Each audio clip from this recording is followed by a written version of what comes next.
ફાળાની યાદી છે 10,551 રૂપિયા કનૈયા ડેરી રાજુભાઈ તથા બુધાભાઈ તરફથી ધન્યવાદ, તાળીઓથી વધાવી લ્યો. 11,000 રૂપિયા દેવાભાઈ તુલસીભાઈ ભૂત એમના તરફથી આવે છે, તાળીઓથી વધાવી લ્યો, ધન્યવાદ. 5,100 રામેશ્વર રોયલ હનુમાન મંદિર તરફથી આવે છે, ધન્યવાદ. 500 રામદેવ ગોલા પોલીસ ચોકી સામે એમના તરફથી આવે છે, ધન્યવાદ. 501 ઉજીબેન શિવાભાઈ મુંગરા તરફથી આવે છે, ધન્યવાદ. 501 ભરતભાઈ મિસ્ત્રી તરફથી આવે છે, ધન્યવાદ. ત્યાં ટેબલ ઉપર અમારા ભાઈઓ સેવકો બેઠા છે, ત્યાં જઈને તમે નામ ઠામ વિગત લખાવી દેજો. નાણું તો મળશે પણ આવું ટાણું નહીં. ગઈ ગુજરી જતા વાર નહીં લાગે. હમણાં 7 દિવસ આંખના પલકારે વહી જશે, 1 દિવસ તો હમણાં વયો ગયો. એટલે હરિની કથામાં હૈયાને છોડી મન વચનને કર્મથી રાજીપો રાખી ખૂબ નાચી કૂદી અને આનંદ કરી, ધૂન ભજન કીર્તન કરી, સત્સંગ કરી અને મારા ભાઈઓ બહેનો માતાઓ તમે આત્માનું કલ્યાણ કરજો. અને કથામાં તમારા આડોશી પાડોશી બધાને લાવવાના છે. તમારા ભાઈબંધ દોસ્તાર, તમારી બહેનપણીઓ, જેવડી ઉંમર હોય એવડી બહેનપણી હોય. 80 વર્ષની ઉંમર હોય તો 80 વર્ષની બહેનપણી લઈને આવો. જેવડી ઉંમર હોય, 100 વર્ષની ઉંમર હોય તો 100 વર્ષની બહેનપણી, હા 16 વર્ષની ઉંમર હોય તો 16 વર્ષની બહેનપણી, પણ બહેનપણી તો જોઈએ છે. તાલીઓથી વધાવી લો. મારી બહેનો ખૂબ રાજીપો રાખજો. બહેનપણીઓ ખૂબ ભેટી લેજો. જ્યારે કથાનો આપણો વિરામ થાય ને તો બહેનપણીઓ ભેટી લે. કનૈયાને પ્રિય છે. અને કથામાં મારી બહેનો 16 શણગાર સજી કનૈયાને માટે. આપણે નાચવું છે કનૈયાને માટે, આપણે તૈયાર થવું છે ભગવાનને માટે.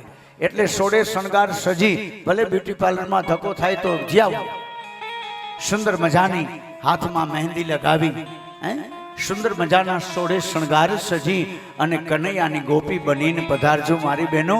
કનૈયો તમારા મનોરથ પૂર્ણ કરી દેશે. અને 3 કાળીના સુરથી એટલા માટે આપણે કહીએ છીએ કે જીવનમાં કદી હરેરી નહીં જવાનું, સપના ચાલુ રાખવાના. સપના હજી ચાલુ છે ને, બંધ તો નથી થઈ ગયા ને. જેને સપના ચાલુ હશે હજી હરીને માટે, એના સપનામાં એક દી કાળીઓ ઠાકર આવી જાય. અને આ રામ રણુજાની કથા ભાગવતની, અને રણુજા વાળો સ્વયં દ્વારકા વાળો જ છે. એ દ્વારકા વાળો ત્યાંથી દ્વારકા નગરી છોડીને આ હાથની રમણ કરવા આવ્યો છે. હા, એ દ્વારકા નગરી છોડીને ભગવાન વિચાર કરે કે મારી ગોપીઓને કિલોલ કરાવી દઉં, મારી ગોપીઓને રમાડી દઉં, અને મારી ગોપીઓના ભવના બધાય ફેરા ટળી જાય અને આ ગોપીઓને મનમોજીલો મળી જાય. કાળીઓ ઠાકર. એટલા માટે સપના આવવા છે. એક ગોપી બીજી ગોપીને એમ કહેતી હતી, શું કહેતી હતી? મને એવા સોના આવે. ગામડાની ભાષામાં સપના. એ મને એવા સોના આવે, મોડી મોડી રે મધરાતે મને એવા સોના આવે, મને આવે. બોલો, મોડી મોડી રે મધરાતે મને એવા સોના આવે, મને એવા સોના આવે, એવા સોના આવે. મોડી મોડી રે મધરાતે આ ગોપીને એવા સોના આવે.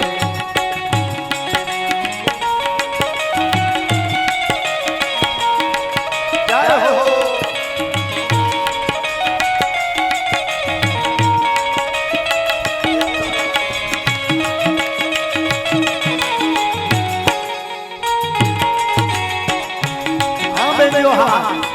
વાહ ઝાલા મોડી મોડી રે મધરાતે મને એવા સોના. બોલતા જાજો, તાળી વગાડતા જાજો, ગાતા જાજો. આ તાળી વગાડવાનો અર્થ એ છે કે ભગવાન આપણી સાંભળે. જે બેનો બેઠા છે તાળી વગાડવાની, શબ્દો ઉપર ધ્યાન રાખવાનું. હું ફૂલડા લાવી ફાટે, હું એવા એવા લાવી, મારા મારા મનમોહનને માટે મને એવા સોનાય આવે ફૂલડા લાવી ફાટે હું એવા સુંદર લાવી મારા મનમોહનને માટે મને એવા સોનાય આવે બોલો એવા મને એવા સોનાય મોડી મોડી આ વચ્ચે છોડી નાખું પગમાં આવશે તો કોક પડશે ઓલું બાંધું છે છોડી નાખું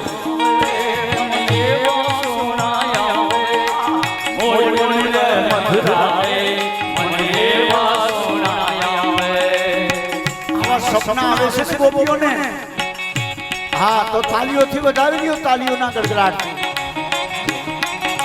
અને સાંભળો મારી બહેનો બગીચામાં માડી જોઈ ને બગીચો હોય તો એમાં માડી નાકમાં વાડી બગીચામાં માડી નાકમાં વાડી ભોજનમાં થાળી અને હગપણમાં હાડી અને કીર્તનમાં તાળી મને એવા મને એવા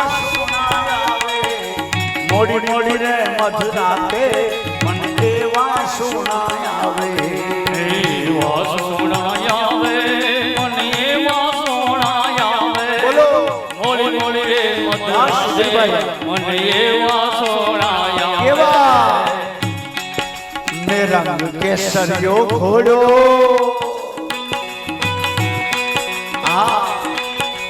ભગવાનને રંગવા માટે ફૂલડોલ આપણે ફાગણ મહિનામાં દ્વારકા જાય છે ભગવાનને રંગવા ગોપી શું કહે છે નાનકાકા મેરા રંગ કેસરિયો ઘોડો જય રસિયાને મેરોડો એને ગિરી ગોવર્ધન તોડ્યો મને એવા સોનાય આવે મેરા રંગ કેસરિયો ઘોડો જય રસિયાને મેરોડો એને ગિરી ગોવર્ધન તોડ્યો મને એવા સોનાય આવે મને એવા સોનાય આવે મને એવા સોનાય આવે મોડી મોડી રે મધરાતે મને એવા સોનાય આવે જય હો વાહ ગોપીઓ વાહ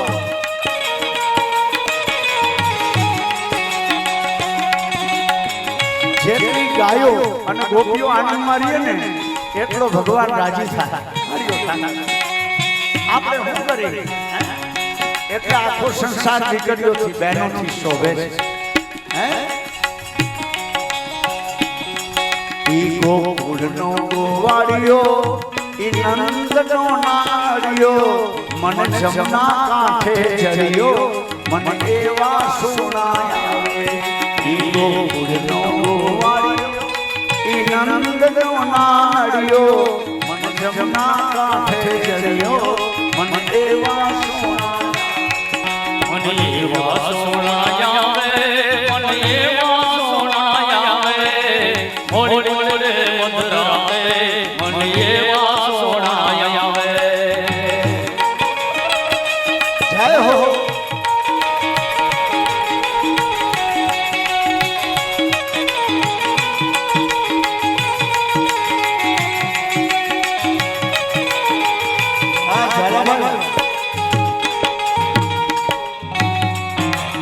પછી એને પીળા પીતાંબર પહેર્યા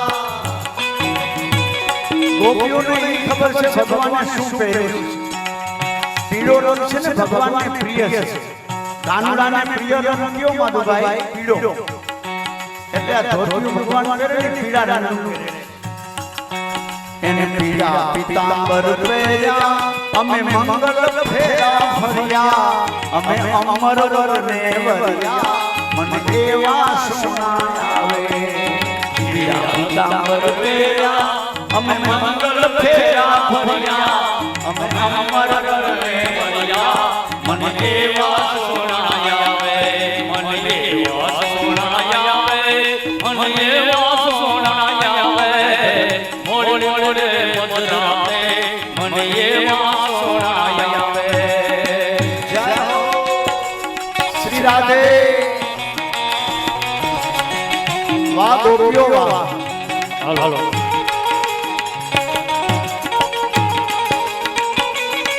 જાણતા હતા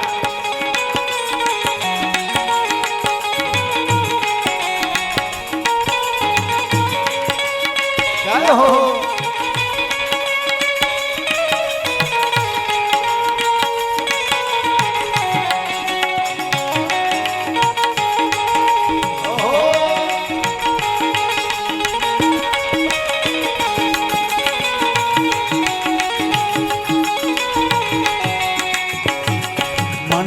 મોજીલો મળ્યો મન મોજીલો મળ્યો મને સત્સંગમાં જડ્યો મારા ભવનો ફેરો તળ્યો મને એવા સોના આવે મન મોજીલો મળ્યો મને રણજાતામાં મળ્યો મારા ભવનો ફેરો તળ્યો મને એવા સોના આવે મને એવા સોના આવે મને એવા સોના આવે મોડે મોડે મધરાતે મને એવા સોના આવે મને એવા સોના આવે મને એવા સોના આવે માતાઓ બહેનો હરિને માટે તમારો રાજીપો મન વચન ને કર્મથી પવિત્ર બની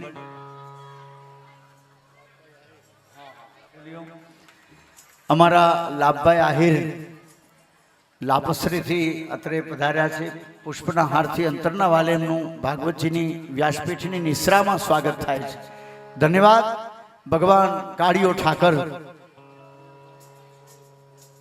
લાભભાઈનું સ્વાગત અમારા હીરાભાઈ અને નાનભાઈ ટારિયા કરે છે અમારા હીરાભાઈ બાંબા અને નાનભાઈ ટારિયા અંતરના વાલે લાભભાઈનું સ્વાગત કરી રહ્યા છે પૂજ્ય બાપુના અંતરના આશીર્વાદ વાલા ભાઈઓ બહેનો માતાઓ દ્વારકાધીશની કૃપાથી તાલીઓના ગડગડાટથી વધાવેલો લાભભાઈનું જીવન તો કનૈયા માટે સમર્પિત છે દ્વારકા હોય તોય ભલે રણુજા ધામ હોય તોય ભલે જગતનો કોઈ પણ ખૂણો હોય તોય ભલે કાળિયા ઠાકરની વાત હોય કે ભાગવત કથાની વાત હોય તો લાભભાઈનો પ્રેમ મન વચન ને કર્મથી યથા યોગ્ય હોય જ હરિને માટેનું મારી બહેનો તમારું રાજીપો આપણે વાત ઈ કરતા હતા કે કદાચ ગમે એવડી ઉંમર હોય ને મારી બહેનો હરેરી ન જાતા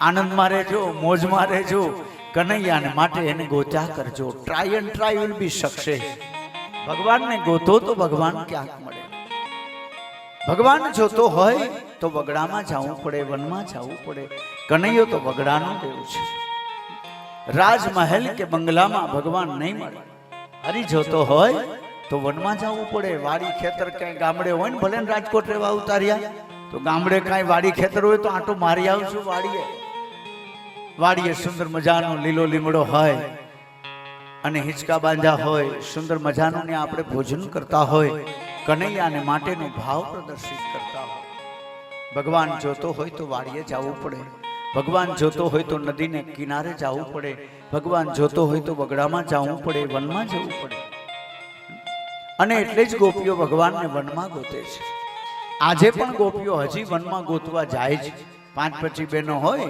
ટિફિન બનાવ્યું હોય ભેગું લઈ જાય અને બધી ગોપીઓ થઈને વનમાં ગોતતી હોય ગોપીઓ ટ્રાય કરે છે પણ જો મન મોજીલો હાથમાં આવી જાય તો તમારો બેડો પાર થઈ જાય ને અમારો બેડો પાર થઈ જાય અમે ગોતીએ છીએ ને તમે ગોતો છો ગોપી કહે છે કે જે માટીમાં કૃષ્ણ રમાતા એ માટીની અમને મમતા છે આપણે રમણ રેતી જાય ને તો આપણે રેતીમાં આરોટી છીએ શું કામ કે એ માટીમાં આપણા ભગવાન રહેલા છે એ માટીમાં આપણો કાળિયો ઠાકર રહેલો છે અને એટલા જ માટે એ માટીની આપણને મમતા છે અને માટી તો આપણી માં છે ખાલી રમણ રેતીની માટી નહીં આ ભારત દેશની માટી આપણી માં છે આ માટીને આપણા મસ્તક ઉપર પધરાવી છે આખા દેશની માટી આપણી માં છે उसको नहीं देखा हमने कभी पर इसकी जरूरत क्या होगी ऐ माँ तेरी सूरत से अलग भगवान की सूरत क्या माटी अपनी माँ है सुतपुराणी कहे છે કે ઋષિ મુનિઓ ભગવાને 24 અવતારો એમાં અમુક અવતારો તો એવા છે કે સ્પેશિયલ બ્રાહ્મણો માટે ભગવાને લીધા, અમુક ક્ષત્રિયને માટે, અમુક વૈશ્યને માટે, અમુક શૂદ્રને માટે, એવા 24 અવતારો ભગવાને ધારણ કર્યા છે. અને એ અવતારોને ધારણ કરનારા માત્ર ને માત્ર એક ભગવાન, જેનું નામ છે વિષ્ણુ. જલે વિષ્ણુ સ્થલે વિષ્ણુ, વિષ્ણુ પર્વત મસ્તકે. મનુ અને શત્રુપા પોતાના બંને પુત્રોને, પ્રિયવ્રત અને ઉતાનપાદને સુંદર મજાના જ્ઞાન અને સંસ્કારોથી ભરપૂર બનાવે છે. 3 દીકરીઓ કે આકૃતિ દેહૂતિની પ્રસૂતિથી તો આખો સંસાર ભરાઈ ગયો છે. ભગવાનના 6 અવતારો બ્રાહ્મણ માટે છે. અને એ 6 અવતારો કયા?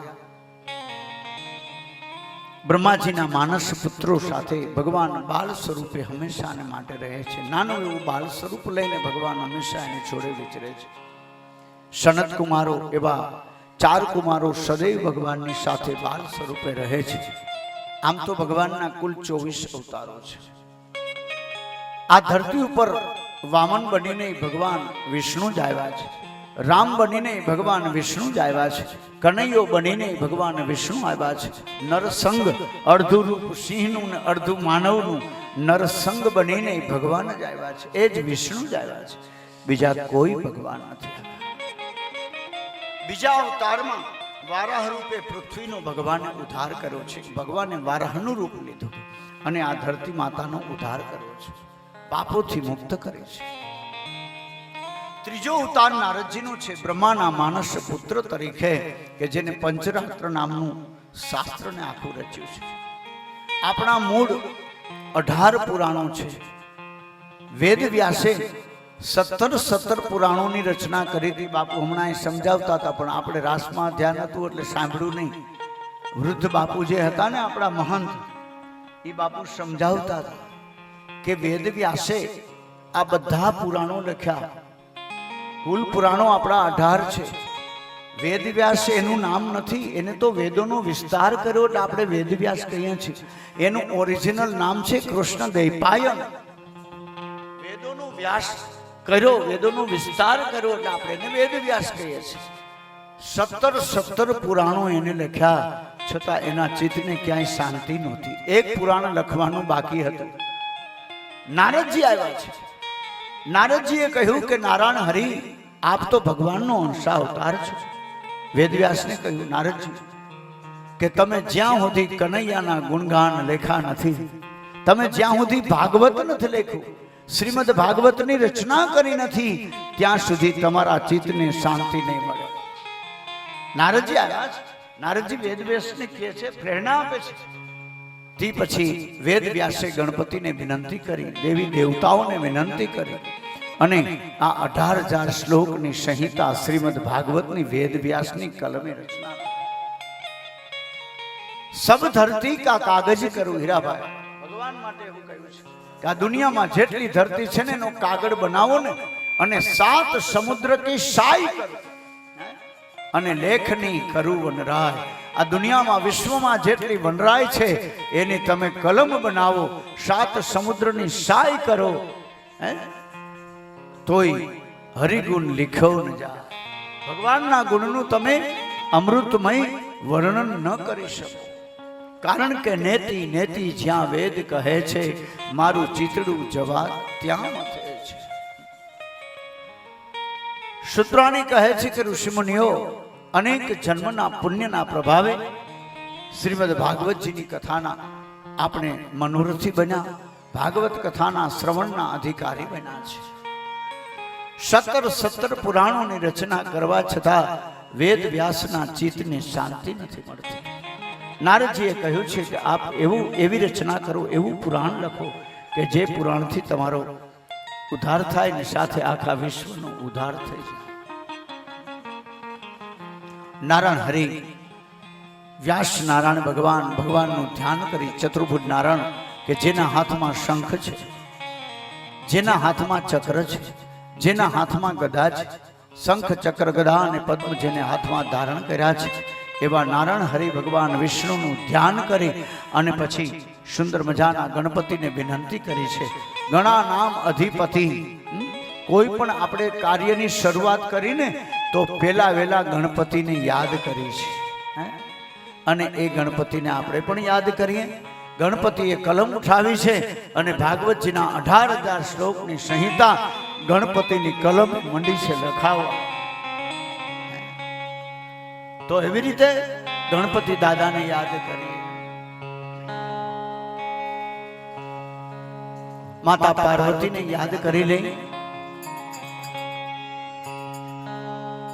પાર્વતી જલ જીલન ચલી નારી નમણે વેશ અને અંગડા કેરો મેલ ઉતારી એ જીતેના ઘડ્યા છે ગણેશ. અરે ગૌરી તમારા પુત્રને અને સમરીએ સૌથી મોર દિવસના સમરે હાટવાણિયા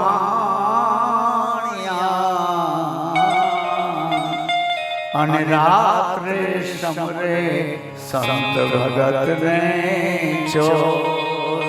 હે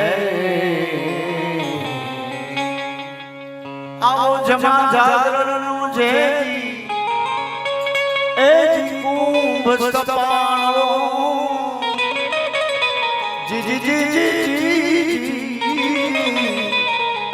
એ જી મળ્યા જતીને સતી કરવા પાટે પધારો એ ગરબા પાટે પધારો.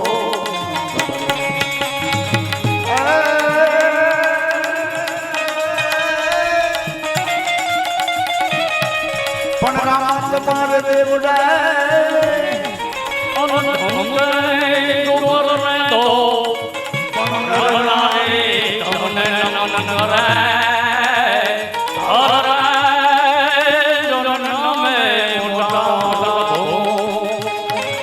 આવો જમો જાગરણનો એ જે કુંભ સ્થપાણો એ મળ્યા જતીને સતી કરવા પાટે પધારો. ગરબા પાટે પધારો.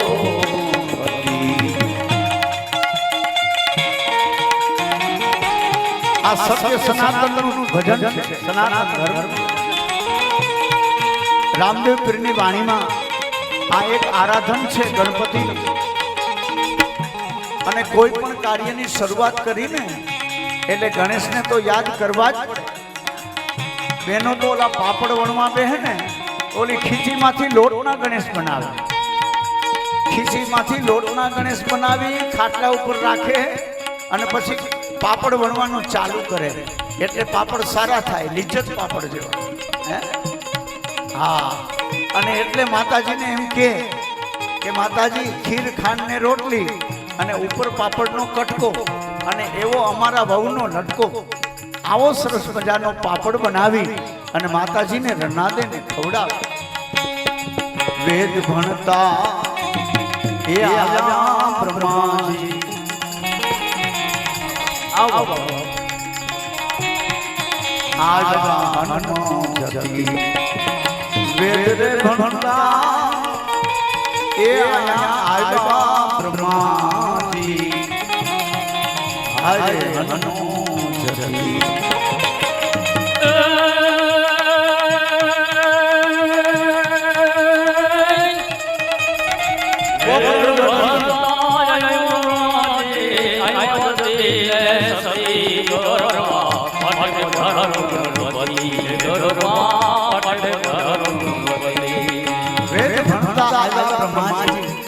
સાથે હનુમો જતી. પણ પછી શું કીધું વાણીમાં? પણ 12 બીજથી પોકરણ ગઢથી એ જીરામો પીર પધાર્યા એ 12 બીજના ધણી કરવા એ પાટે પધારો વાગે ભડાકા મારી ભજનના વાગે ભડાકા ઓ બાર બીજના ધણીને સમરો યાભાઈ બાર બીજના રે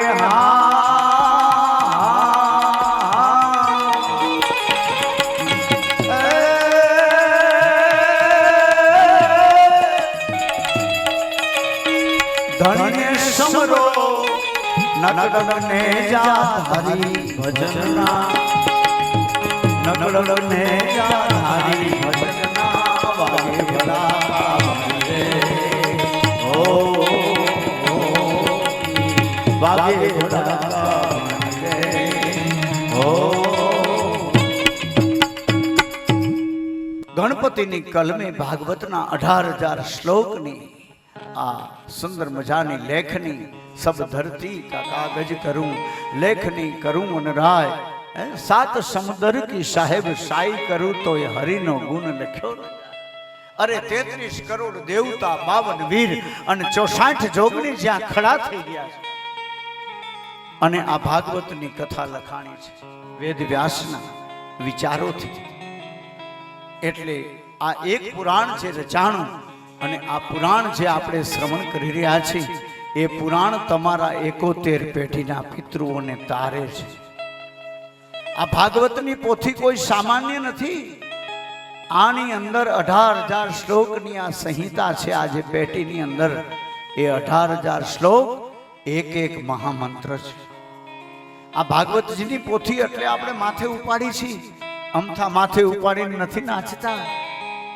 ભાગવતની પોથી માથે પધરાવી એનો અર્થ એ થયો કે આપણે ભગવાનને આપણી બુદ્ધિમાં પધરાવી છીએ આપણી બુદ્ધિ અહીં મગજમાં છે એટલા માટે વાંગમય સ્વરૂપ છે વાંગમય એટલે વાણીનું રૂપ આ ભાગવત સાક્ષાત જ્યાં ભાગવત આવે ને ત્યાં કનૈયો સાક્ષાત આવે છે બિરાજમાન છે અને એટલે ભાગવતની નિશ્રામાં આનંદ મળે છે કથા મંડપમાં આનંદ મળે છે કથા મંડપમાં લેર થાય છે કથા મંડપમાં અન્નપૂર્ણાનો ભંડાર ભરપૂર થાય છે ઈ તાકાત આ ભાગવતની છે તમારી કે મારી નથી આ પોથીજી અહીંથી ઉપડી જાય પછી જુઓ તમે કેવું શુનકાર કોઈ દીકરી સાસરે વડાવીએ સાહેબ કરણતાનો શૂરનો આશ્રય કરી અને એ ફૂલડા પારેવડા જેવી દીકરી એ કાળી ચકલી કે પીળી ચકલી આપણા આંગણે ઉડતી હોય ને ચકલીઓ તો દરેક રંગની હોય કાળી ચકલી પીળી ચકલી ઈ ચકલી આપણા આંગણેથી ઉડી જાય ને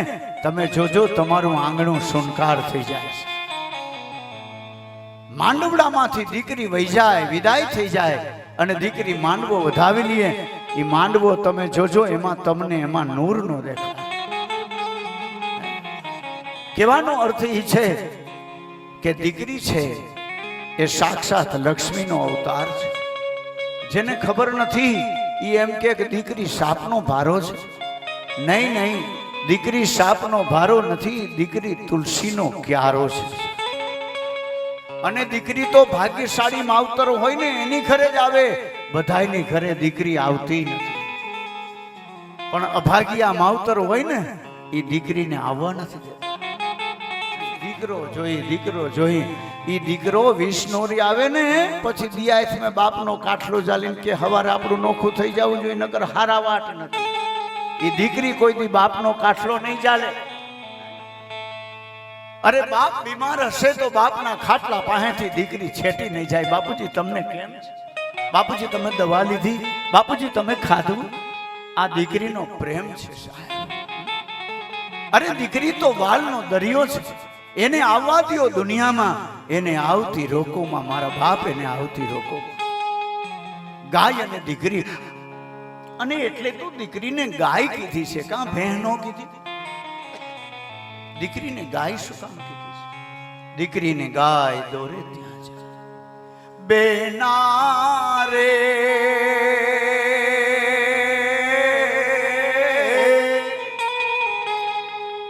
સાસરીએ જાતા જોજે પાપણ ના ભીજા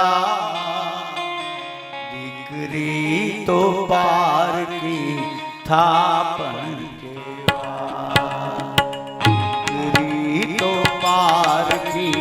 થાપણ દીકરીને ગાય દોરે ત્યાં જા દીકરી તો પારકી થાપણ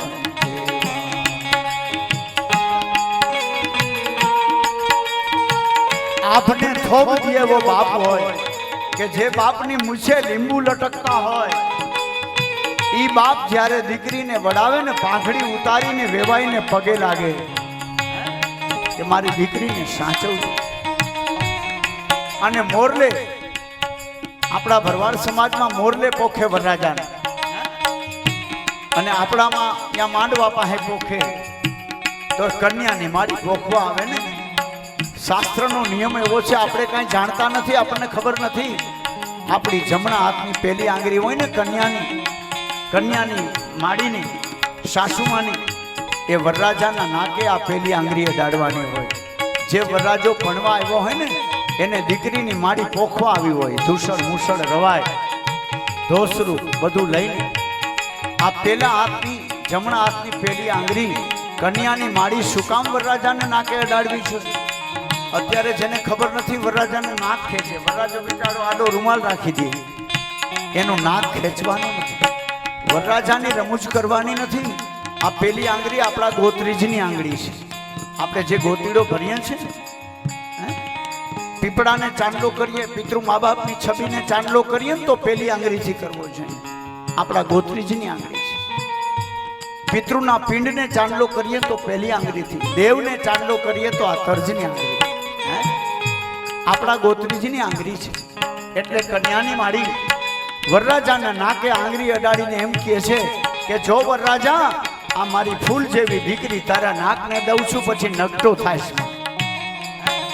વરરાજાને એમ કહે છે કે મારી દીકરી તારા નાકને, નાક એટલે આબરૂ અને નાક એટલે ગુડવિલ, અંગ્રેજીમાં એને ગુડવિલ કહેવાય. દીકરી તો પારકી થાપણ કહેવાય, દીકરી તો પારકી.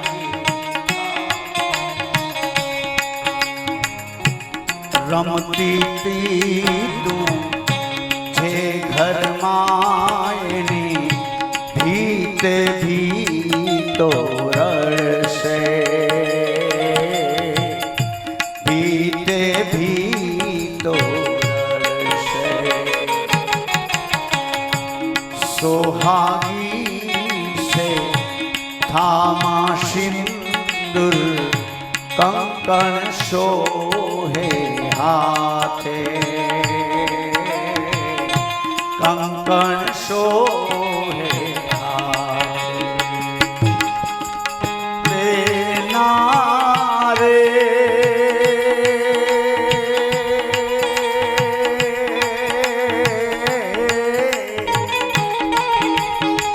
વિદાયની આવશમી વેળા રોકી ના રોકા, દીકરી તો પારકી થાપણ કહેવાય, દીકરી તો પારકી થાપણ કહેવાય. દીકરીને ગાય દોરે ત્યાં જાય, દીકરી તો પારકી થાપણ કહેવાય, દીકરી તો પારકી થાપણ. એ માંડવડો સુનકાર બની જાય છે. કનૈયાની જ્યાં કથા છે ત્યાં ગાયને અને દીકરીને બચાવવાની વાત તો અવશ્ય કરવી જ પડશે. બેટી બચાવો બેટી પઢાવો. દીકરીને ભણાવી ગણાવી તૈયાર કરી અને દીકરીને એવા સંસ્કાર આપો. અરે દીકરીને કરિયાવરમાં ભાગવત આપો, કરિયાવરમાં ગીતાજી આપો, રામાયણ આપો. એક 5 વર્ષની નાની દીકરી એના બાપુજી દરરોજ એને રૂપિયો, 2 રૂપિયા, 5 રૂપિયા, 25 રૂપિયા વાપરવા દે. અને સંસ્કારી માવતરની દીકરી એ દીકરી એ રૂપિયામાંથી 5 રૂપિયામાંથી કોઈ ભાગ ન લે, કોઈ પીપર ચોકલેટ ગોલા કાંઈ. એ ઘરમાં એક રામાયણજીનું પુસ્તક હતું. એ દીકરી 5 રૂપિયા પુસ્તકના પાનામાં રાખી. 1 દી, 2 દી, 3 દી, 2 મહિના એક દી એના બાપુજીને ખબર પડી કે બેટા હું તને વાપરવા 2-5 રૂપિયા દઉં છું, તું બેટા કાંઈ વાપરતી નથી, આનો કોઈ ભાગ નથી લેતી, હે બેટા તું આમાં રાખી દે છે, આમાં કેમ રાખે છે? રામાયણના પુસ્તકમાં બેટા આપણા ઘરમાં તેજુરી છે, આપણા ઘરમાં કબાટ છે, એમાં તાળું મારીને રાખી દે.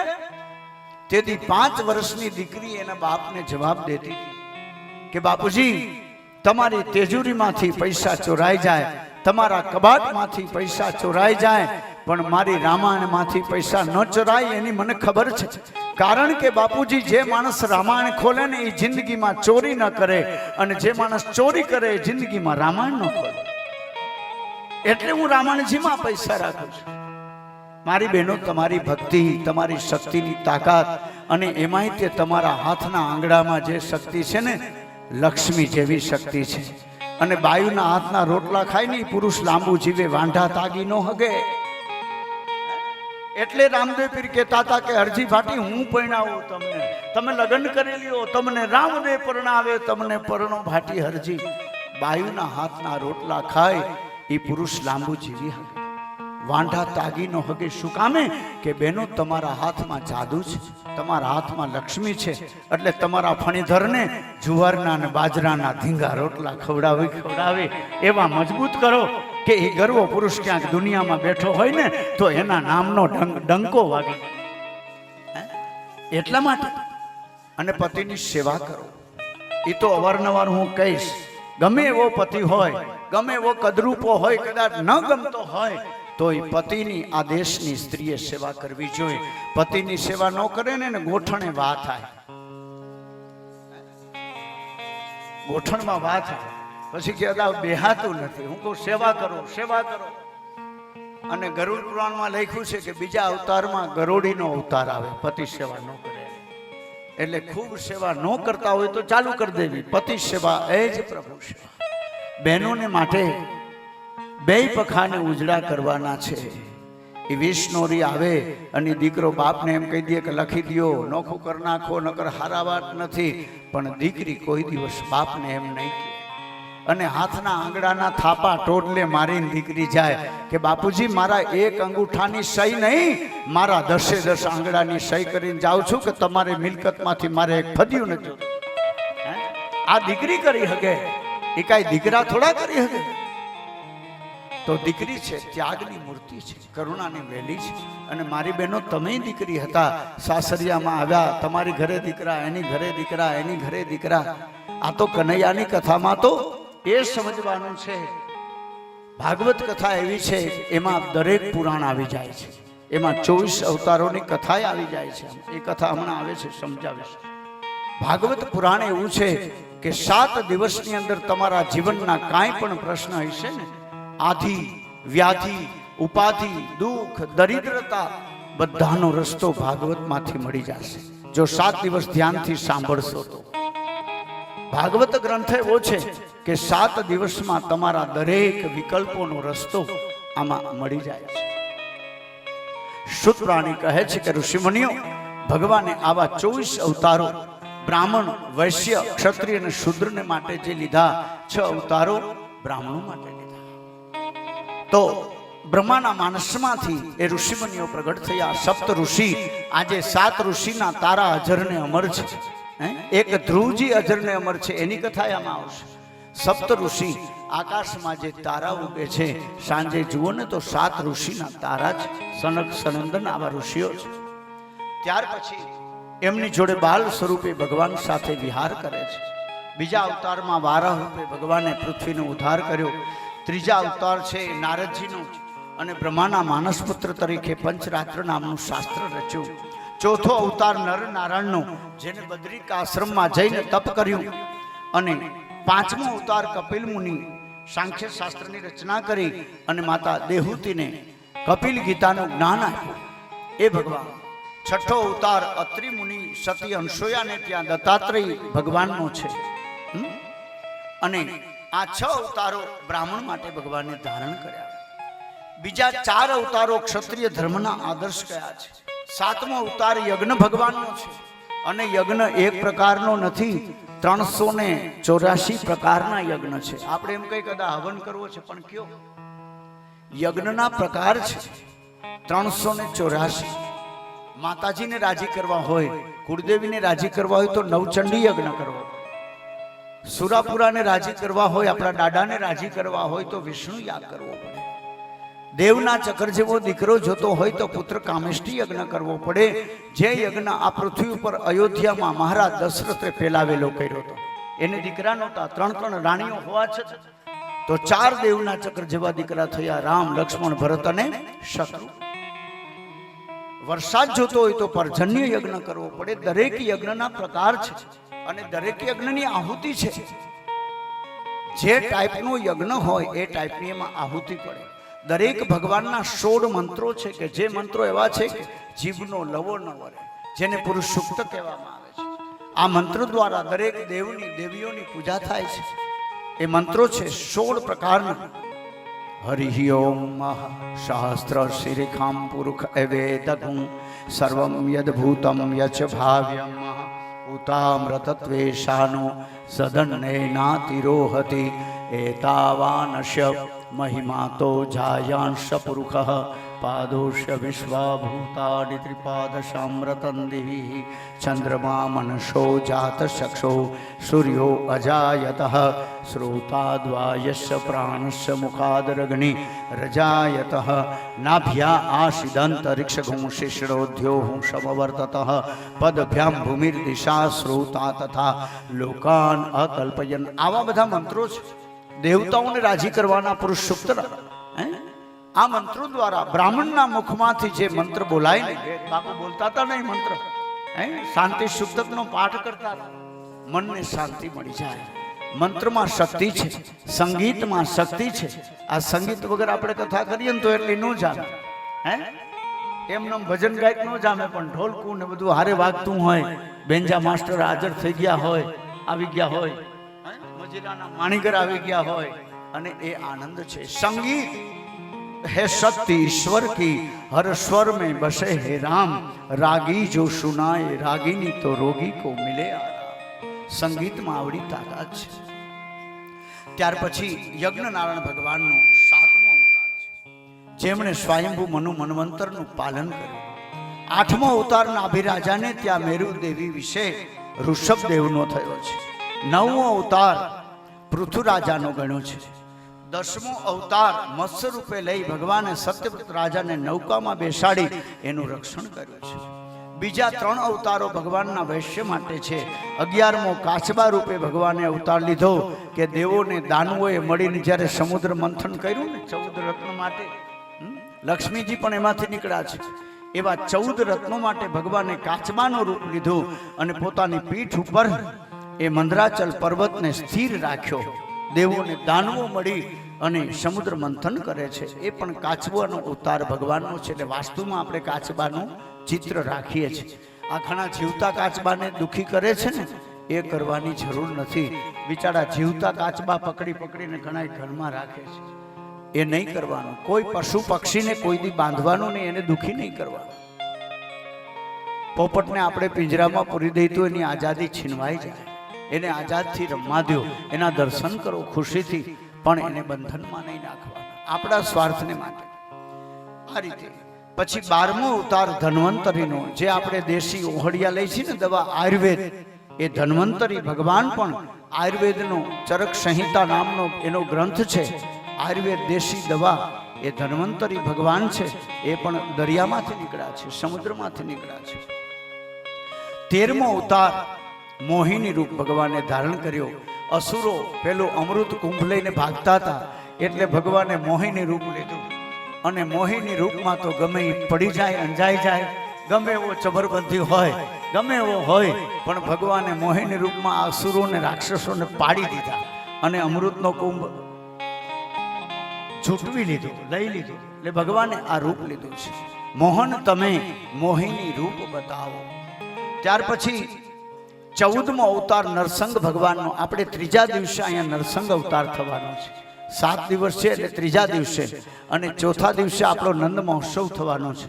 અહીંયા આપણે એવો કાર્યક્રમ રાખ્યો છે, ડોડિયાળા વાળા જયંતિભાઈને આપણે સંદેશો આપી દીધો છે એટલે કાયદેસર લોહનો સ્તંભ ફાટશે. અહીંયા બધું આપણે ચિત્ર ખડું કરવાનું છે. લાઈવ કાયદેસર લોહનો સ્તંભ ફાટશે.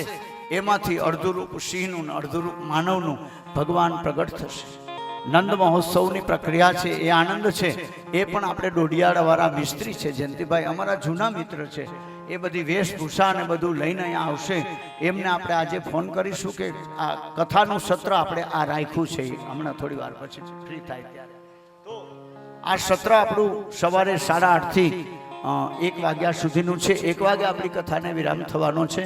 પછી બપોર પછી આપણે કથા રાખી નથી, વરસાદ પાણીના આ તે. એ સિવાય બીજા કોઈને અલગ અલગ કામ હોય તો કરી શકે.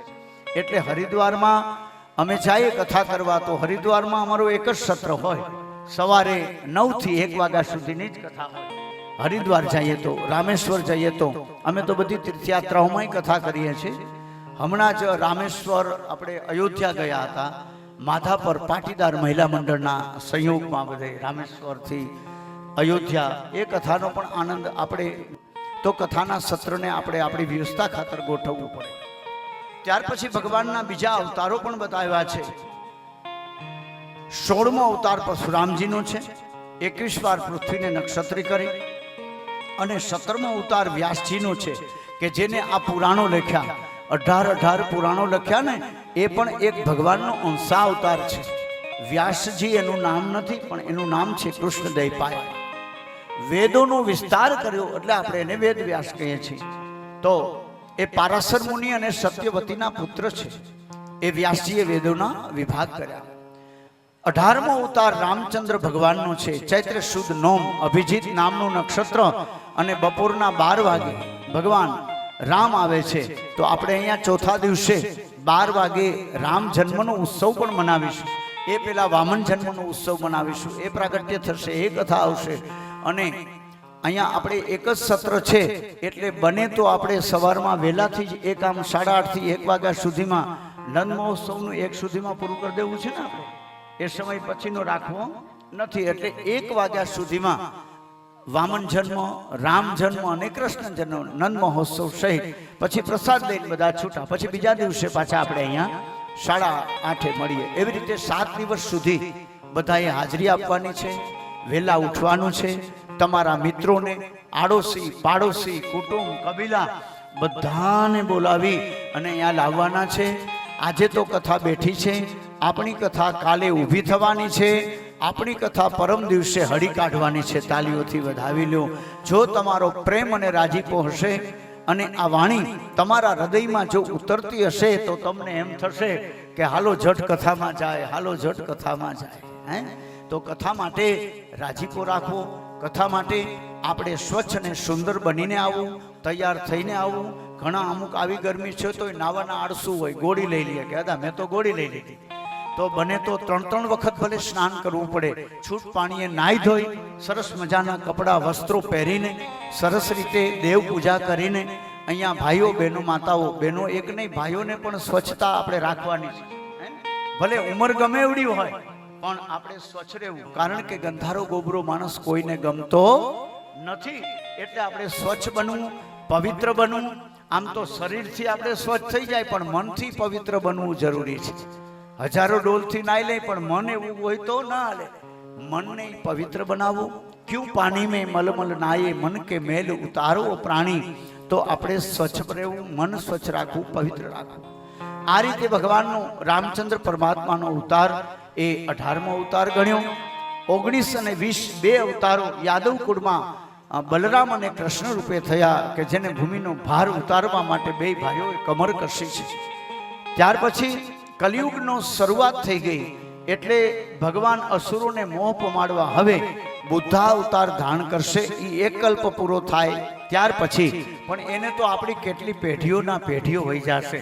ભગવાન આવશે ખરા, પણ હજી પૃથ્વી ઉપર પાપ વધવા દેશે. જ્યાં સુધી પૃથ્વી ઉપર બરોબર પાપ ન વધે ત્યાં સુધી ભગવાન ન આવી શકે. એટલા માટે એક કલ્પ પૂરો થાય એટલે તે પછી ભગવાન બુદ્ધ અવતાર ધારણ કરશે. કલિયુગના અંતે ભગવાન 22મા અવતાર તરીકે વિષ્ણુ યશા નામના બ્રાહ્મણને ત્યાં કલ્કી અવતાર ધારણ કરશે. આ 22 અવતારો ઉપરાંત ધર્મ અને મનુ તરીકે ભગવાને અવતાર ધારણ કરેલા છે એ બધા ગણતા કુલ 24 અવતારો થાય છે. તો આવા 24 અવતારોની કથા આપણે શ્રવણ કરી. શુદ્ધપ્રાણી કહે છે કે ઋષિમુનિઓ અનેક જન્મનું જ્યારે પુણ્ય ભેગું થાય ત્યારે મનુષ્યને આવા સત્કાર્યનો આનંદ મળે. આપણે ભૈરવી રાગનો આશ્રય કરી એક આત્મદેવ નામનો બ્રાહ્મણ છે, એની કથા છે ભાગવતમાં, મહાત્મ્યના અધ્યાયમાં આવે છે. આજે હું તમને એ કથા શ્રવણ કરાવું 1 વાગ્યા સુધીમાં. એક બ્રાહ્મણ હતો જેનું નામ છે આત્મદેવ. આત્મદેવ એટલે આપણા શરીર ઉપરની કથા છે, આપણી અંદર રમી રહ્યો છે એ આત્મદેવ. એની પત્ની છે બ્રાહ્મણની, એ પત્નીનું નામ છે ધૂંધલી. અને ધૂંધલી એટલે બુદ્ધિ, આપણી આ બુદ્ધિ. એમ આપણે બુદ્ધિ છે ને, આપણે બુદ્ધિનો ભરોસો બહુ કરવા જેવો નથી. ભગવાને આપણને બુદ્ધિ આપી છે, પણ બુદ્ધિ ગમે ત્યાં લઈ જાય, બુદ્ધિ જ્યાં ત્યાં લઈ જાય. આ બુદ્ધિથી આપણે ભગવાનને ન માપી શકીએ. બુદ્ધિ આપણી સ્વાર્થમાં રાચે છે, એટલે બુદ્ધિનો બહુ ભરોસો કરવો નહીં. આત્મદેવ નામનો બ્રાહ્મણ છે. આત્મદેવ નામનો બ્રાહ્મણ, એની પત્ની ધૂંધલી છે. બ્રાહ્મણ દુખી છે. બ્રાહ્મણ બિચારો, કદાચ આપણે એમ કહીએ કે આવો પવિત્ર બ્રાહ્મણ, એની પત્ની મળી છે કર્કશા, ઝઘડાખોર છે. અને ઝઘડાખોર પત્ની, બ્રાહ્મણ બિચારો ખાવા બેસે ને છૂટા વેલણ ના ખા થાય. બેનો પતિની સેવા કરાય, પતિની સેવા લેવાય નહીં. અત્યારે તો દીકરીઓ કહી દે છે કે આ કર નાખો, હંજવારી કાઢ નાખો, વાસણ માંજી નાખો. મારી બહેનો પતિ પાસેથી સેવા લેવાય નહીં, પતિની સેવા કરવી છે. આ બ્રાહ્મણી તો ઝઘડાખોર છે, કર્કશા છે. બ્રાહ્મણ બિચારો ખાવા બેહે ને છૂટા વેલણ ના ખા થાય. ધડા ધડ. બ્રાહ્મણ બિચારો મૂંઝાણો કે આ મારું ક્યાં જન્મનું પાપ હશે કે આવી પત્ની મને મળી. બિચારો બ્રાહ્મણ કઈ બોલતો નથી. બ્રાહ્મણ વેદજ્ઞ છે, આત્મદેવ નામ છે, પવિત્ર છે, સાચા દિલનો છે. નિત્ય વહેલો ઉઠી આ બ્રાહ્મણ ગાયત્રી અને સંધ્યા અને પૂજા પાઠ કરે છે. શિવને બ્રાહ્મણ વહેલો ઉઠી અને હરિનામ સંકીર્તન કરે છે. અરે લગ્નને 15 વર્ષના વાણા વાગ્યા છે. બ્રાહ્મણના આંગણે સંતાન. આ દુનિયામાં દીકરા નથી ને એને શાંતિ નથી, અને દીકરા છે એને શાંતિ નથી. સમજવા જેવી વાત છે. અમુક માવતર જ્યાં વૃદ્ધાશ્રમમાં પડ્યા હોય ને બિચારા, અમે તો જાય ને, અમે ઘરડા ઘરમાં જાય છે, ગઈઢિયાઓને મળી, અમને એમ થાય કે આજ ભગવાન છે. એ વાતો કરતા હોય માધુભાઈ, આપણી આંખે લોહી આવી જાય કે ધિક્કાર છે આવા પુત્રો. અમુક માવતરોને એમ થાય કે આને ઘોડિયામાંથી ઘા કરી દીધો હોત તો સારું હતું. દીકરા છે એને શાંતિ નથી, અને દીકરા નથી એને શાંતિ નથી. ભાગ્યશાળી હોય તો ધ્રુવ અને પ્રહલાદ જેવા, શ્રવણ જેવા દીકરા આવે, નહીતર એવા દીકરા મળવાને દુર્લભ છે. આપણે કાંઈક સત્સંગ કર્યો હોય, આપણે આપણા મા બાપની સેવા કરી હોય તો આપણા છોકરા આપણી સેવા કરે. આપણે એને વૃદ્ધાશ્રમમાં મૂક્યા હોય તો આપણા છોકરા આપણને મૂકી આવશે. એમાં કોઈ શંકાને સ્થાન નથી. કરેલા કર્મોના બદલા જીવને દેવા પડે છે. કર્મ કોઈને છોડે નહીં, ભલે ને હોય ભગવાન. જુઓ પ્રાચી કેરા પીપળે ભીલે કૃષ્ણને મારેલું બાણ. ભગવાને ક્યાં કોઈ અકર્મ કર્યા હતા? રામે ક્યાં કોઈ અકર્મ કર્યા હતા? કરેલા કર્મના બદલા સંસારના જીવને દેવા જ પડશે. આ જન્મમાં નહીં તો આના પછીના જન્મમાં પણ ચૂકવવા તો પડશે.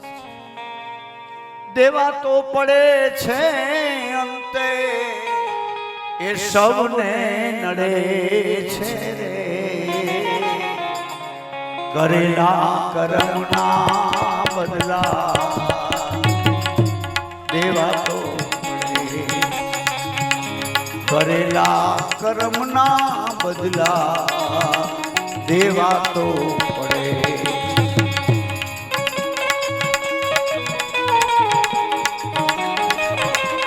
દરેક જીવ માત્રને બદલા આપવા પડે. કરેલા કર્મના બદલા દેવા તો પડે છે. જીવ દીવડો લીધો રે જ્યારે શ્રવણ કુમાર નો ને અંધો ને અંધી બે ત્યાં રુદન કરે છે આઈના કરેલા જીવને ન્યાડાર આજા જેદી એ પુત્રના વિરહમાં જેના અંગડા પડે છે કરેલા કર્મના બદલા દેવા તો પડે છે દેવા તો પડે છે જેને અંતે નડે છે કરેલા કર્મના બદલા દેવા તો આત્મદેવ નામનો બ્રાહ્મણ જેની આંખમાંથી બોર બોર જેવડા આંસુડા પડે છે. અરે ભગવાન, આવું મેં ક્યું પાપ કર્યું હશે કે મારા ભાગ્યમાં આવી પત્ની મળી? આવી ઝઘડાખોર, આવી કર્કશા, ટાઈમે રોટલા કરીને ન ખવડાવે.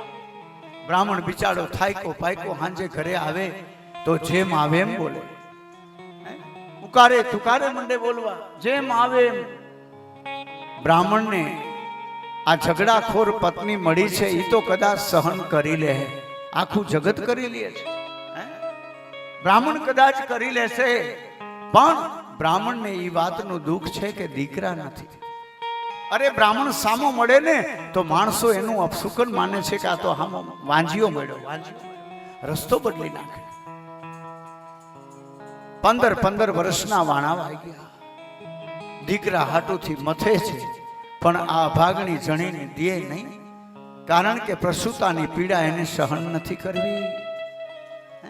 એ વિચાર કરે છે કે આ પ્રસૂતાની પીડા સહન કરવી એના કરતા તો એમનેમ સારું આ ધંધો કરવો નથી. બ્રાહ્મણ એક દિવસ વિચાર કરે કે હવે હું પાણીમાં ડૂબીને મરી જાઉં, મારું જીવન પૂરું કરી દઉં. મેં કીધું ને કે દીકરા છે એને શાંતિ નથી ને દીકરા નથી એને શાંતિ નથી. એક બાપા એના વેવાઈને આટો દેવા ગયા અને રોંઢાના ટાઈમે નીકળ્યા, ભાગવા માંડ્યા, હાલો જય શ્રી કૃષ્ણ, જય દ્વારકાધીશ. એનો વેવાઈ કે ભલા માણા, ઠાકરે તમને હાથ દીકરા દીધા છે, આ બધું માથે લઈને શું કામ ફરો છો? એ કે મારે તો આ એક છે તો હું ઉપાધિ નથી કરતો.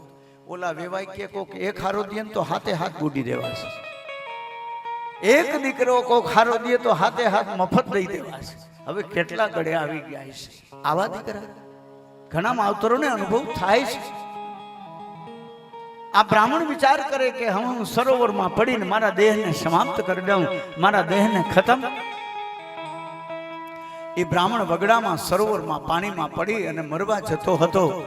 એ બ્રાહ્મણ જે હાડી કાઢીને પાણીમાં પડવા જાય ને, તા તો આવા સંત, આ રામગર બાપુ જેવા, દુખી શ્યામ બાપુ, રઘુરામ બાપુ જેવા સંત, એ સંતના હાથમાં આવો માળાનો ગુટકો રહી ગયો છે. સીતારામ સીતારામ સીતારામ સીતારામનો જપ ચાલુ છે. અને સંતે હડી કાઢી, એ બ્રાહ્મણ અટકી જા, એ બ્રાહ્મણ ઉભો રે, આત્મહત્યા કરતો નહીં, આત્મહત્યા પાપ છે. અને ભગવાને આવો મનુષ્ય દેહ આપ્યો છે ને, તો કોઈ દી આત્મહત્યા ન કરાય, દવા ન પીવાય, મરી ન જવાય, જીવવાની મજા લેવા જેવી છે, ભગવાને આપી છે. જીવતા આવડે તો, જેને જીવતા આવડી જાય છે ને એને મરતાય આવડી જાય છે, જેને જીવતા નથી આવડતું એને મરતાય નથી આવડતું. જીવતા શીખવું પડે. એ બ્રાહ્મણ અટકી જા, આત્મહત્યા કરતો નહીં. સંતે આવી અને એ બ્રાહ્મણને બથ ભરી લીધી બહાર. બ્રાહ્મણ કે બાપુ મને મેલી દો, મારે મરી જવું છે. સાધુએ પૂછ્યું કે બ્રાહ્મણ તને શું તકલીફ છે? અને તેથી સંતને બ્રાહ્મણ એમ કહેતો હતો કે બાપુ મારે ત્યાં દીકરા નથી અને એનું મને દુઃખ છે, અને એક તો મારી પત્ની ઝઘડાખોર કર્કશા છે, એ તો હું ચલાવી લઉં. કદાચ પત્ની ગમે એવી ઝઘડાખોર હોય તો એ તો આજના પુરુષો બધા ચલાવી લે, કલિયુગી પુરુષો બધાને અનુભવ છે, ચલાવી લે, હાલશે. આપણે નિમરું થઈ જવાનું, ખારા થાય તો ગોદડું ઓઢીને સુઈ જવાનું, ઘડીક વાર બળબડાટ કરે પછી રેડી થઈ જાય. બહુ ધ્યાન નથી દેતા આજના યુવાનો પુરુષો. સમજી ગયા છે કે આ તો હાલે જ રાખવાનું છે, હાલે જ રાખવાનું. એટલે તો હું છોકરાઓને કહું છું બાપા લગ્નની અડપ કરો માં, તો કે ના ના કરવા છે. આ એ તો લગ્ન કરવા તો જરૂરી છે, એ તો લકડ કા લાડુ હે, ખાएगा वो भी पछताएगा, नहीं खाएगा वो भी पछताएगा, એટલે ખાના જરૂરી હે. પેલો બ્રાહ્મણ સંતને કહે છે કે બાપુ મને જવા દો. સંતે પોતાની જોલીમાંથી એક ફળ કાઢ્યું. એ કે આ ફળ લઈ જા, તારી ઘરવાળીને ખવડાવજે, જા, તારે ત્યાં દેવના ચક્કર જેવો દીકરો થાય. બિચારો બ્રાહ્મણ ફળ લઈને આવ્યો. બ્રાહ્મણીને કીધું ધૂંધળીને, ધૂંધળી બુદ્ધિ છે, વિચાર કરે. બ્રાહ્મણ લઈને આવ્યો, કાલે બાપુએ ફળ આપ્યું છે, ખાઈ જા, તારા ઉદરથી દેવના ચક્કર જેવો દીકરો થશે. ઓલી બ્રાહ્મણીએ ફળ ખાધું નહીં, બ્રાહ્મણની બનાવટ કરી. એની બેન આવી, ઈ કે આ ફળ ખવાય નહીં, આ પ્રસૂતાની પીડા સહન ન કરાય. એની બેન કે મારા ઉદરમાં બાળક છે ને, રાતના અંધારામાં હું તને દઈ જાય, તું ખોટે ખોટે નાટક કરજે, તું ગર્ભવતી છો એવો. ઓલીએ નાટક કર્યું. 9 મહિના સુધી સંતનું આવેલું ફળ હતું ને, આંગણે ગાય બાંધી હતી ને, ગાયને ખવડાવી દીધી. આપણી ગાયની તાકાત જુઓ, દેશી ગાય, ફાફડા કાનવાળી. અને પેલી એના બેનના ઉદરથી બાળક થયું. એ રાતના સમયે પેલી મૂકી ગઈ અને બાળક રડવા લાગ્યું. ઓલા બ્રાહ્મણને એમ કે મારા આંગણે દીકરાનો જન્મ થયો. પણ એ બ્રાહ્મણને ક્યાં ખબર છે કે આ તો માગેલા છે. માગેલા દીકરા ન્યાલ ન કરે, ઉછીના લીધેલા ન્યાલ ન કરે. આપણા જણેલા હોય ને એ જ ન્યાલ કરે તો કરે. હવે તો આ કલિયુગ છે, જો સંગ દોષ થઈ જાય અને ખોટા ભાઈબંધ ભેગો જો ચડી જાય તો કારિયા પાસે ધોરીઓ બાંધો, વાન નો આવે પણ હાન આવે.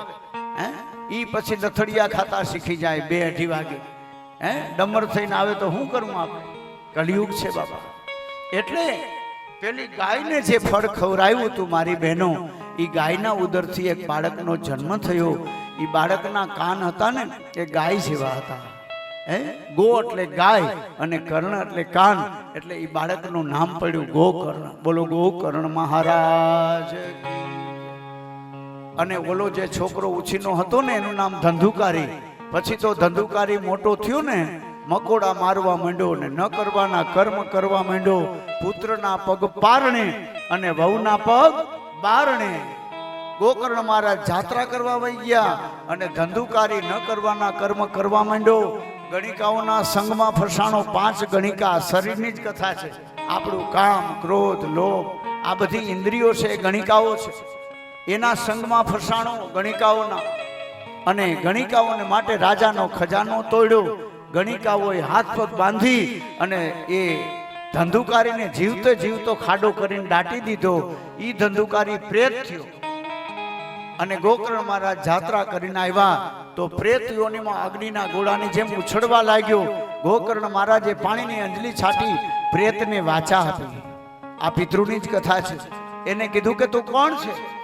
ગોકર્ણ મહારાજ રડતા રડતા બોલતો હતો. પેલો ધંધુકારી ગોકર્ણ મહારાજને કહે છે કે ભાઈ મને ઓળખો નહીં, હું તારો ભાઈ છું. મેં ન કરવાના કર્મ કર્યા, ન ખાવાનું ખાધું, ન પીવાનું પીધું, મા બાપને માર્યા, આવા બધા અકર્મો કર્યા એટલે હું પ્રેત થયો. એટલે પછી ગોકર્ણ મહારાજે સૂરજનારાયણ ભગવાનને જાગૃત કર્યા, પ્રગટ કર્યા. અને સૂરજનારાયણ ભગવાનને પૂછ્યું કે મારા ભાઈ, તો મારા ભાઈના ધંધુકારીના ઉદ્ધાર માટે મારે શું કરવું? સૂરજનારાયણ ભગવાન કે ગાયુના ગૌશાળામાં જઈને ભાગવત કથા કરી લ્યો, તમારા ભાઈને શાંતિ થઈ જશે. એટલે પહેલા વેલી ભાગવત કથા ગોકર્ણ મહારાજે કરી ગૌશાળામાં. તો અહીંયા આવા લોખંડના આવા મંડપ નહોતા, આવા થાંભલા નહોતા, વાંસના થાંભલા હતા, વાંસના પોલા. એટલે આપણું શરીર વાંસ જેવું પોલું છે, એટલે વાંસના મંડપો નાખ્યા. એક 7 ગાંઠવાળી વાંસની કાતરી, જો આપણે અહીં રાખી છે ને એવી વાંસની કાતરી રાખી. પહેલા દિવસની કથા પૂરી થઈ તો એક ગાંઠ તૂટી, ભયંકર કડાકો થયો.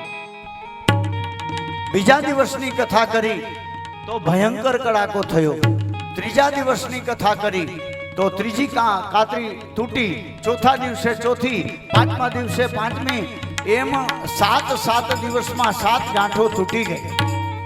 મારા ભાઈઓ, બહેનો, માતાઓ, આ વાંસની કાતરીની ગાંઠ કોઈ દી તૂટી નથી ને તૂટવાની નથી. આપણું શરીર વાંસ જેવું પોલું છે. એટલે 7 દિવસ ભાગવત કથા સાંભળી આપણા મનની જે ગાંઠો છે ને એ તોડવાની છે. મનની ગાંઠો કઈ? કામ, ક્રોધ, લોભ, મોહ, રાગ, દ્વેષ, ઈર્ષા, અદેખાય, આ બધી ગાંઠો તોડવાની છે. આટલી કથાને અંતે ભૈરવી રાગમાં આપણે કથાને અહીંયા વિરામ આપશું. બધાને અહીંયા પ્રસાદ લેવાનો છે. અહીંયા દાનપુરની સરવાણી ચાલુ છે.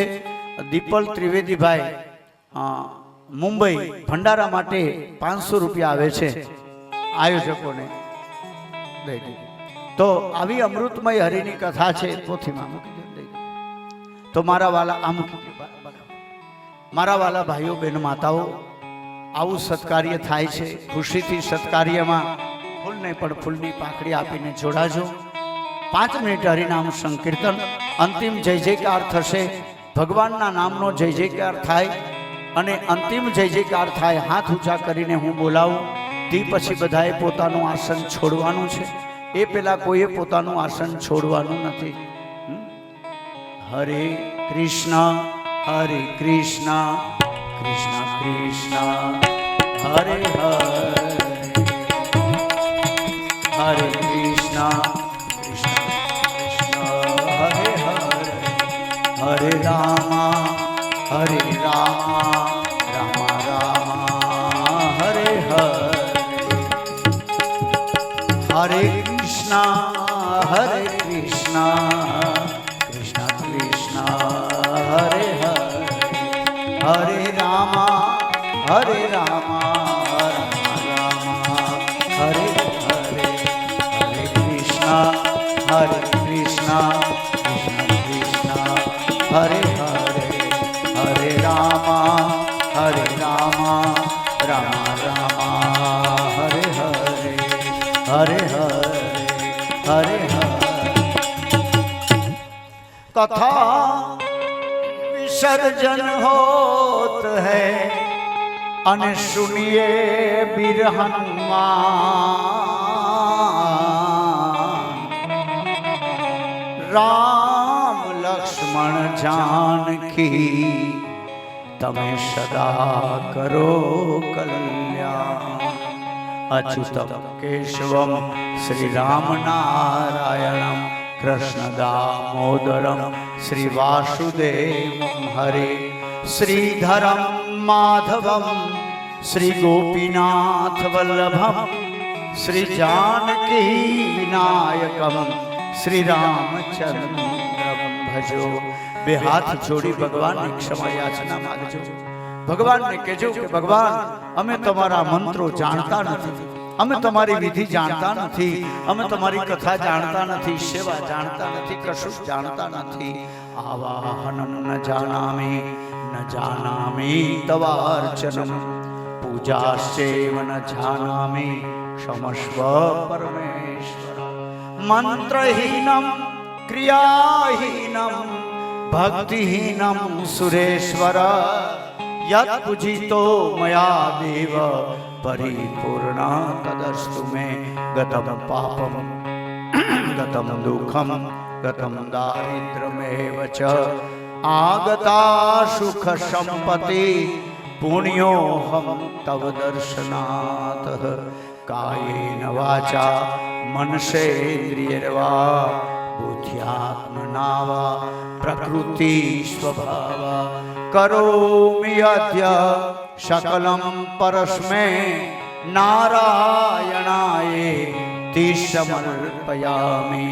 ओम सहना भवतु सहनौ भुनक्तु सह वीर्यं करवावहे तेजस्विनावधीतमस्तु मा विद्विषावहे. ओम शांति शांति शांति सुशांतिर्भवतु. संसाરના બધા દુઃખો નાશ કરનારો મહામંત્ર હાથ ઊંચા કરીને આપણે બોલીએ. હરે રામ રામ રામ હરે હરે, હરે કૃષ્ણ કૃષ્ણ કૃષ્ણ હરે હરે, હરે રામ રામ રામ હરે. ઓમ નમઃ પાર્વતી પતય હર મહાદેવ. બે હાથ જોડી ચારે દિશામાં પગે લાગી લો, ધરતી માતાને સ્પર્શ કરી પગે લાગી લો. બધાએ બપોરનું શાળાએ ગ્રહણ કરવાનું છે. અહીંયા ઠાકોરજીની ભગવાનની આરતી એટલે ગોપીઓ બધી સામે આવીને એક આરતી કરી લે 2 મિનિટ માટે આપણે, કારણ કે એક જ સત્ર છે, બપોર પછીનું સત્ર નથી. આપણે બપોર પછીનું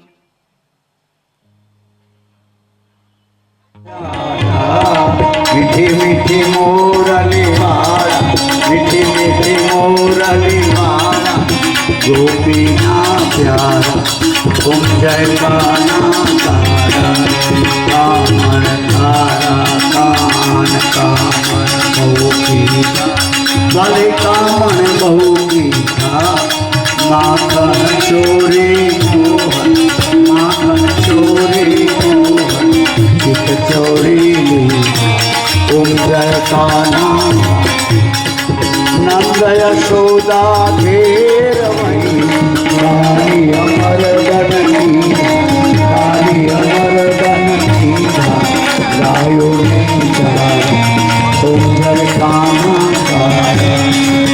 तुम करो तुझ पार के में नहीं आए तुम्हारे तुम सगुण ओम जय कान्हा